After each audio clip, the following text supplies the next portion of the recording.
भगवान शिव को कैसे प्राप्त हुआ सर्प, त्रिशूल, चंद्रमा और डमरू। भगवान शिव का ध्यान करने मात्र से ही मन में जो एक छवि उभर आती है वह वैरागी पुरुष की है। इनकी एक हाथ में त्रिशूल, दूसरे हाथ में डमरू, गले में सर्पमाला, सिर पर त्रिपुंड चंदन लगा हुआ है, माथे पर अर्धचंदन और सिर पर जटाझूट जिससे गंगा की धारा बह रही है। थोड़ा ध्यान और गहरा करने पर इनके साथ इनका वाहन नंदी भी नजर आ जाता है। कहने का मतलब यही है कि शिव के साथ ही साथ चीजें जुड़ी हुई हैं। आप दुनिया में कहीं भी चले जाइए, आपको शिवालय में शिव के साथ ही साथ चीजें जरूर नजर आएंगे। आइए जानें कि शिव के साथ इनका संबंध कैसे बना, या अलग अलग घटनाओं के साथ ही शिव जी के साथ जुड़ते गए। भगवान शिव का डमरू भगवान शिव जी को सहारकर्ता के रूप में वेदों और पुराणों में बताया गया है, जबकि शिव का नटराज रूप ठीक इसके विपरीत है। यह प्रसन्न होते हैं और नृत्य करते हैं। इस समय शिव के हाथों में एक वाद्य यंत्र होता है जिसे डमरू कहते हैं। इसका आकार रेत घड़ी जैसा है जो दिन रात और समय के संतुलन का प्रतीक है। शिव भी इसी तरह के हैं। इनका एक स्वरूप वैरागी का है तो दूसरा योगी का है, जो नृत्य करता है और परिवार के साथ जीता है। भगवान शिव के हाथों में डमरू आने की कहानी बड़ी ही रोचक है। सृष्टि के आरंभ में जब देवी सरस्वती प्रकट हुई, तब देवी ने अपनी मीना के स्वर से सृष्टि में ध्वनि को जन्म दिया, लेकिन यह ध्वनि सुर और संगीत विहीन थी।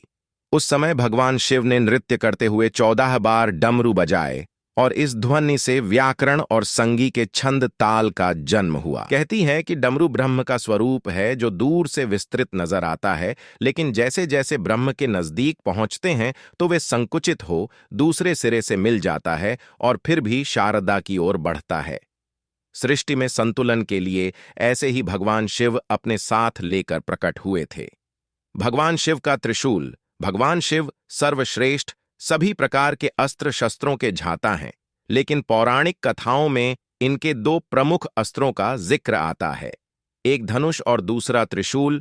त्रिपुरासुर का वध और अर्जुन का मान भंग की 2 ऐसी घटनाएं हैं जहां शिवजी ने अपनी धनुर्विद्या का प्रदर्शन किया था, जबकि त्रिशूल का प्रयोग शिवजी ने कई बार किया है। त्रिशूल से भगवान शिव ने शंखचूर का वध किया था, इसी से गणेश जी का सिर काटा था, और वराह अवतार में मुंह के जाल में फंसे विष्णु जी का मुंह बंद कर बैकुंठ जाने के लिए विवश किया था।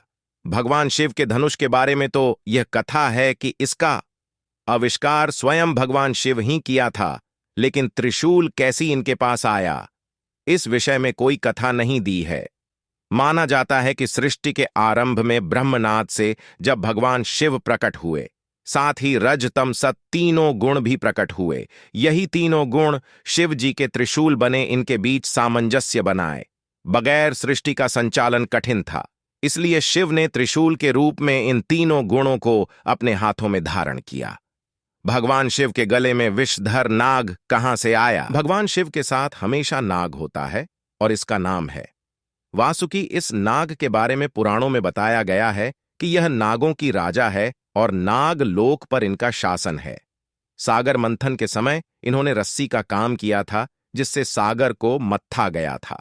कहती है कि वासुकी नाग भगवान शिव के परम भक्त थे। इनकी भक्ति से प्रसन्न होकर भगवान शिव ने इन्हें नागलोक का राजा बना दिया और साथ ही अपने गले में आभूषण के भांति लिपटे रहने का वरदान दिया। भगवान शिव के सिर पर चंद्र कैसे पहुंचे? शिव पुराण के अनुसार चंद्रमा का विवाह दक्ष प्रजापति 27 कन्याओं के साथ हुआ था। यह कन्या ए 27 नक्षत्र है। इनमें चंद्रमा रोहिणी से विशेष स्नेह करते थे। इसकी शिकायत जब अन्य कन्याओं ने दक्ष से की तो दक्ष ने चंद्रमा को क्षय होने का श्राप दे दिया। इस श्राप से बचने के लिए चंद्रमा ने भगवान शिव जी की तपस्या की। चंद्रमा की तपस्या से प्रसन्न होकर भगवान शिव ने चंद्रमा के प्राण बचाए और उन्हें अपने शीश पर स्थान दिया। जहां चंद्रमा ने तपस्या की थी वह स्थान सोमनाथ कहलाता है। मान्यता है कि दक्ष के श्राप से ही चंद्रमा घटा और बढ़ता रहता है। तो कमेंट में हर हर महादेव जरूर लिखे।